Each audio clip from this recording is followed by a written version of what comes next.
고2쯤 되면 학생들이 나는 정시파야, 난 이제 내신 망했으니까 정시 공부만 할 거야 이러면서 학원 다니면서 수능 과목만 열심히 파는 친구들이 있어요. 당연히 내신 성적이 떨어지는 건 당연한 건데 제가 놀랬던 거는 모의고사 성적도 떨어져요. 정시라는 그 수능 시험도 결국은 개념을 잘 갖춘 친구들이 잘 보는 시험이잖아요. 저는 교과서를 열심히 봤어요. 네, 개념에 충실했어요. 이런 말 하는데 그게 놀리려고 하는 말이 아니라 그런 개념 수업이 다 학교 교실 안에서 이루어지는 거고 교과서 자체가 개념을 다루고 있는 책인 거잖아요.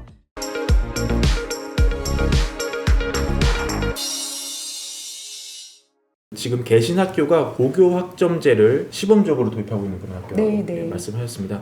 전면 시행되는 건 2025년으로 들었는데 맞나요? 네네. 네. 근데 이 고교 학점제가 일단 어떤 의미인지부터 우리 학부모님도 생소하실 것 같아요. 어떤 건가요? 고교 학점제가 학점을 192 학점을 따면 졸업을 할 수 있는 제도예요. 대학교네요. 네, 대학교 생각하시면 되게 쉬워요. 그러니까 예전에는 지금 같은 경우는 출석률이 3분의 2면 졸업이 가능하거든요. 그러니까 어떤 친구들은 그 수업 일수를 채우기 위해서 종례할 때 잠깐 얼굴 내밀고 사라져요. 네, 그래도 수업 일수 채워지잖아요. 지각을 했을 뿐이지 학교에 온 거니까 그렇게 계산이 되는데 고교 학점제에서는 모든 수업의 3분의 2 이상 참여를 해야 되고 성취율도 40% 이상이어야 되거든요. 그런 차이점이 있고 더 큰 차이는 이제 교육 과정이 완전히 열리는 거예요. 그래서 2, 3학년 선택 과목을 거의 학생의 수만큼 다양한 조합의 선택 과목이 나옵니다. 지금 굉장히 현실에서는 좀 어려움이 있다 이런 얘기가 있는데 어떠세요? 어려움이 있긴 한 게 이제 본인의 반에서 수업을 듣는 게 아니라 학생들이 다 수업을 하는 교실로 책을 다 챙겨서 이동을 하면서 수업을 듣거든요. 그러다 보니까 이제 우리 반 이런 소속감은 많이 없어지죠. 좀 더 심한 경우는 1년 내내 담임 선생님을 수업에서 못 만나는 그럴 수도 있겠네요. 친구들도 생겨요. 근데 고교 학점제가 이제 학부모님들한테 의미가 있는 거는 이게 본격 시행됐을 때 우리 애들을 평가하는 잣대나 방식이 어떻게 달라지느냐, 입시가 어떻게 달라지느냐 이런 게 관건일 것 같은데 어떻게 뭐가 달라지는 거예요? 그러니까 고교 학점제가 돼서 절대평가가 확대되거든요. 그 이유는 인원수가 적은 과목들이 개설될 수가 있어요. 예, 과목을 다 학생 선호도에 따라서 열어주다 보니까 그런 과목에선 상대평가 할 수가 없잖아요. 요새는 뭐가 좀 클래스가 작아요? 작은 거 지금은 진로 선택 과목이라고 하는 과목들 좀 적고 뭐 물리학 2 같은 거는 이제 어려운 거죠. 물리 2 같은 경우는 많이 어려우니까 학생들이 회피하는 과목은 또 인원수가 적고 이제 그래서 절대평가가 늘어나게 될 건데요. 고등학교 1학년은 방식은 절대평가인데 A에서 E까지 중학교 때처럼 등급을 주는데 거기에 석차를 같이 제공합니다. 그러니까 결국에는 고등학교 1학년은 상대평가가 되는 거예요. 그래서 앞으로 고등학교 1학년 성적이 되게 중요해질 거다. 지금은 별로 안 중요했어요? 지금도 중요하긴 한데 2, 3학년 때 일반 선택 과목이라고 하는 거는 9등급까지 등급이 다 나오거든요.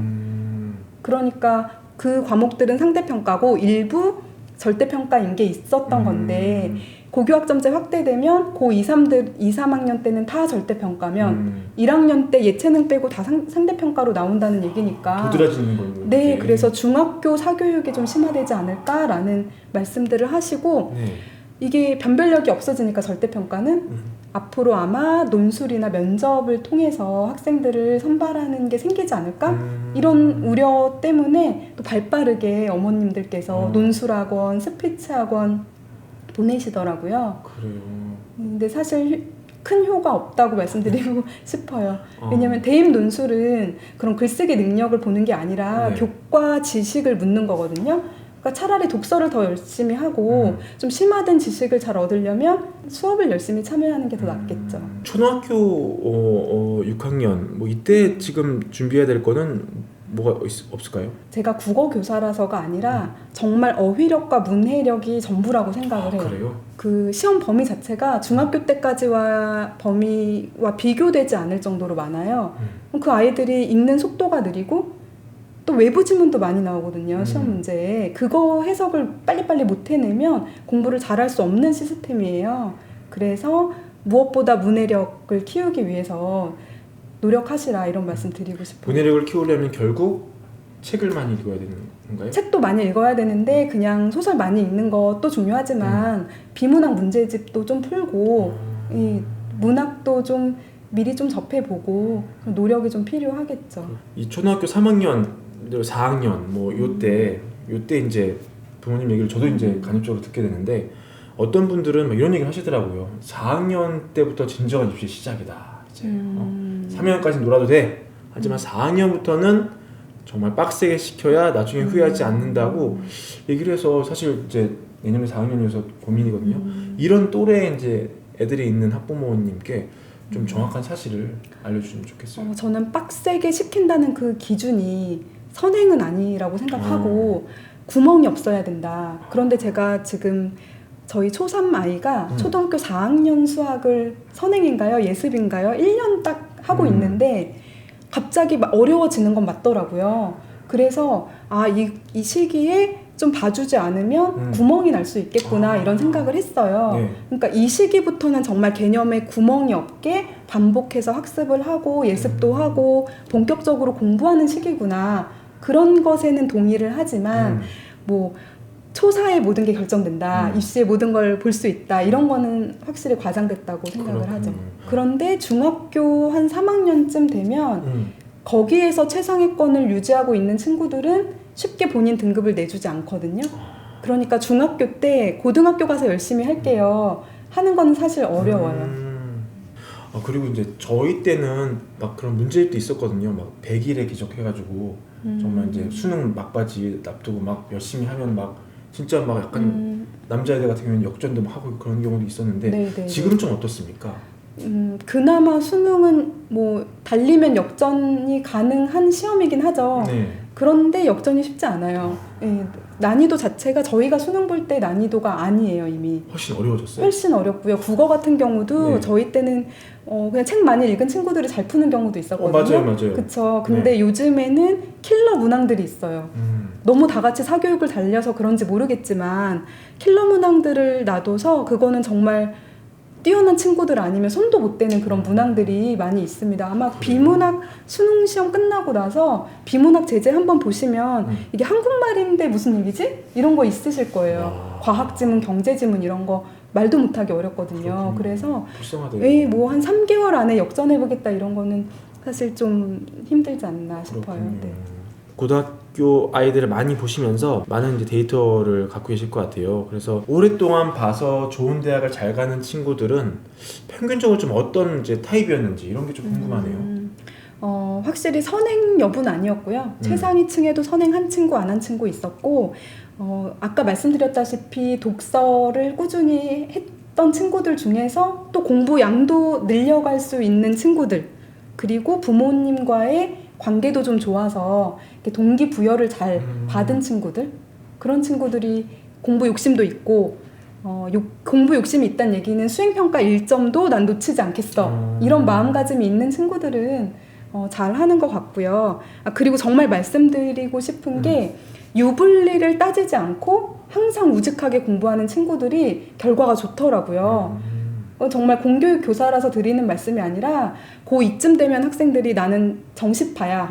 난 이제 내신 망했으니까 정시 공부만 할 거야 이러면서 학원 다니면서 수능 과목만 열심히 파는 친구들이 있어요. 수업은 내려놓고요? 그렇죠. 네. 수업은 내려놓고 정시 공부만 하면 당연히 내신 성적이 떨어지는 건 당연한 건데 제가 놀랬던 거는 모의고사 성적도 떨어져요.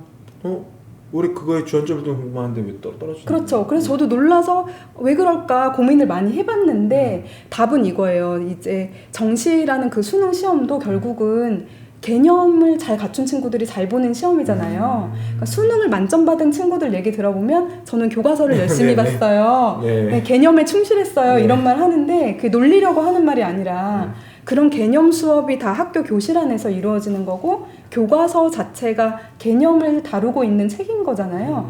정말 좀 이도저도 아닌 게 되는 친구들이 많더라고요.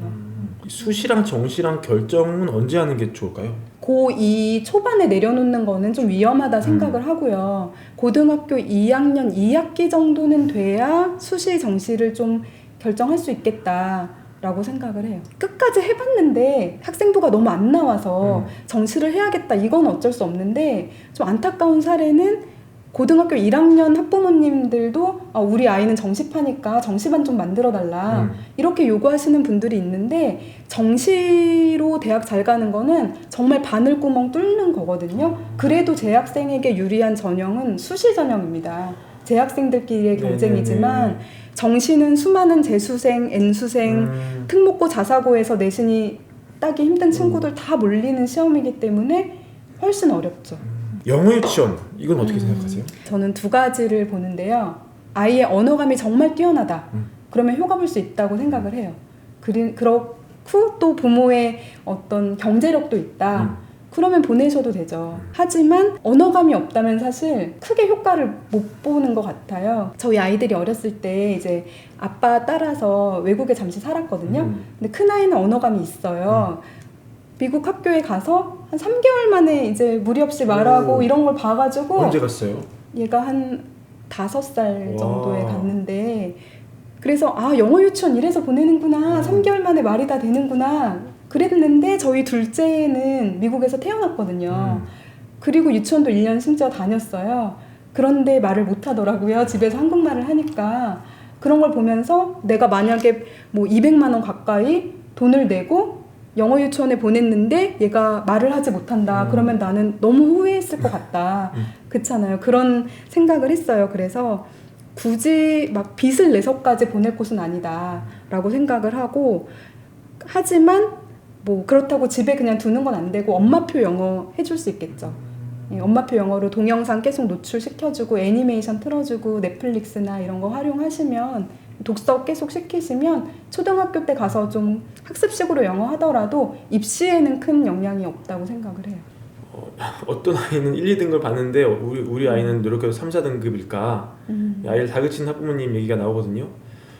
열심히 공부하면 성적이 오를 것이라고 격려해주라고 이제 쓰셨는데 네네. 진짜 3, 4등급인데 올라가서 1, 2등급으로 발전하는 친구들이 있습니까? 있죠. 3, 4등급이어도 노력하면 다만 뭐 1학년 때면 확률이 더 높아지는 거고 2학년 때면은 아까 말씀드렸다시피 진로 선택 같은 경우는 크게 중요성이 떨어지니까 조금 더 어려운 거고 하지만 노력하면 됩니다라고 부모님들은 더 말씀을 해주셔야 돼요. 왜냐면 이 3, 4등급 아이들이 중학교 때 공부 못했던 친구들이 아니거든요. 그래요? 이렇게 생각하시면 돼요. 중학교 때는 그냥 90점 이상이면 다 A잖아요. 그렇죠. 근데 A를 제가 듣기로는 30명 학생들 중에 한 10명 주는 학교도 있대요. 당연히 자기는 계속 올 A를 받았다. 그렇죠. 그러면 나는 한 못해도 2등급은 하지 않을까? 라고 생각하고 왔는데 99점이 만점인, 그러니까 99점 만점 받는 친구들에 비해 본인이 91점으로 A를 받았다면, 네, 그렇죠. 예, 그렇게 받았다면 뭐 23%, 30% 네. 이렇게 나올 수 있는 거니까요. 근데 그런 친구들이 정말 고등학교 1학년 와가지고 멘붕에 빠져서 막 모든 걸 놓아버리는 친구도 있을 것 같은데요? 근데 멘붕에 빠져요. 첫 시험을 보고 나면 네. 중학교 때는 평균을 그래도 한 70점대로 맞추세요. 아이들이 좌절하면 안 되니까. 근데 이제 고등학교는 등급이 안 나오는 건 정말 더 큰 문제거든요. 변별력이 없습니다. 예, 만약에 만점자가 너무 많이 나와서 그렇죠. 1등급이 안 나온다. 그러면은 아마 진짜 현재 교사들은 그렇죠. 돌에 맞을 수도 있어요. 네네네. 정말 너무 큰 일이기 때문에 킬러 문항을 출제해야 되고요. 문제 난이도 자체도 어려워지고 하니까 평균이 보통 50점대 평균이라서 그래서 정말 드리고 싶은 말씀이 아이들이 시험을 보고 나서 화가 나서 시험지를 버리고 가요. 네. 1학년 친구들이 특히 시험지 버리고 막 가버리는데 사실 고등학교 1학년 시험지는 정말 많은 정보를 담고 있는 시험지예요. 왜냐하면 2, 3학년 때 2, 3학년 때 배우는 과목들을 1학년 때 공통 과목이라고 해서 모든 단원에서 2, 3학년 때 배울 뭐 예를 들어서 공통 과학이라면은 물화생지를 단원마다 다 넣어놓은 거예요. 본인이 뭐를 잘하는지 강점과 약점을 파악해야 되죠. 그렇군요. 네, 만약에 국어 시험을 봤는데 내가 틀린 문제를 분석을 해봤더니 유난히 문법에서 많이 틀린다. 그러면 나중에 선택할 때 언어와 매체를 선택하면 안 돼요. 언어와 매체가 문법이거든요. 언어가 문법 문제가 많기 때문에 그래서 그런 자신의 강점과 약점을 파악할 수 있는 되게 소중한 자료가 고등학교 1학년 시험지예요. 공통 사회도 마찬가지로 2, 3학년 때 내가 무슨 과목을 정하는 게 유리할까? 이런 거를 좀 판단하는 근거가 되기 때문에 시험지 꼭 분석해라 이 말씀 드리고 싶어요. 고등학교 1학년 학부모님들이 오셔서 우리 때랑 너무 달라서 아무것도 맞아요. 모르겠어요. 입시 용어조차 모르겠어요. 이런 말씀을 많이 하세요. 근데 사실 학생과 대화를 하려면, 자녀와 대화를 하려면 기본적인 입시 용어를 알고 그렇죠. 계셔야 되거든요. 맞아요. 예. 엄마 나 교과 전형으로 뭐 학종으로 뭐 할래? 아니면 나 세특에 뭐가 있어? 뭐 이런 얘기들을 할 때 세특 뭡니까? 세특. 세부 능력 및 특기 사항입니다. 그다음에 너무 줄여놨네요. 행발 이런 얘기할 때 행동 특성 및 종합 의견 이런 말의 약자들이 있는데요. 그런 말을 다 이해를 못하면 대화가 안 되겠죠. 그렇죠. 그러면 자녀가 부모와 상의를 하지 않아요. 그래서 자녀와 좀 원활하게 대화를 하고 하려면 좀 용어 공부도 좀 하시고.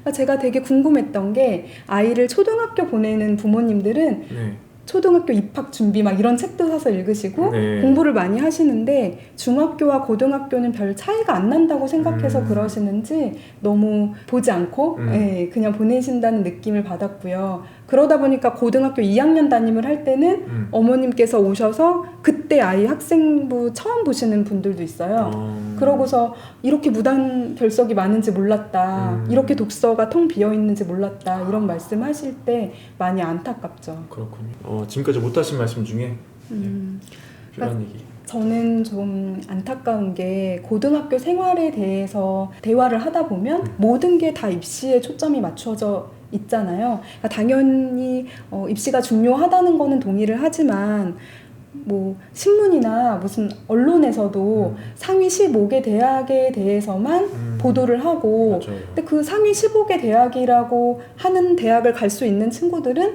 1등급, 2등급 친구들이란 말이에요. 그럼 2등급 컷이 11%입니다.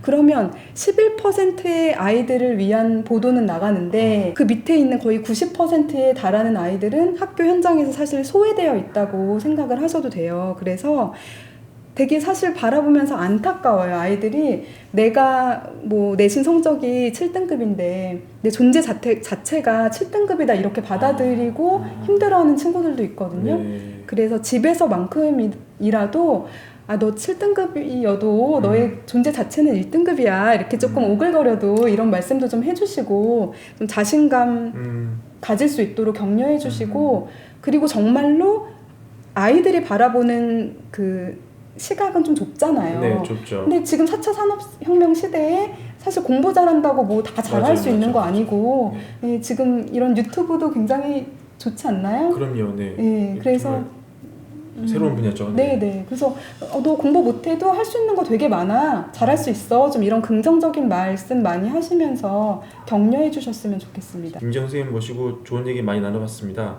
다음에 또 기회가 되면 우리 선생님 한 번 더 모셔서 말씀 나눠보고요. 오늘 영상은 이것으로 마무리를 하겠습니다. 네, 감사합니다. 감사합니다. 주택 마련 주식 대박 매불이 하나면 오케이입니다. 매불이 구독 누르시면 부자 됩니다. 좋아요 누르시면 더 부자 됩니다.